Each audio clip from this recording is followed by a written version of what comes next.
How to disable in-app purchases using screen time. First, open the Settings app and tap Screen Time.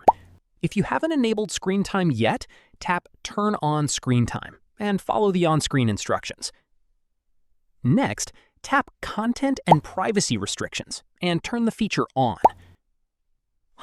Then select iTunes and App Store purchases.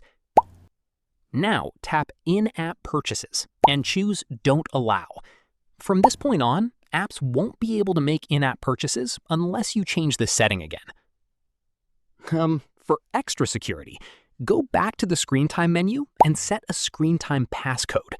This prevents anyone else from changing your restrictions without the passcode.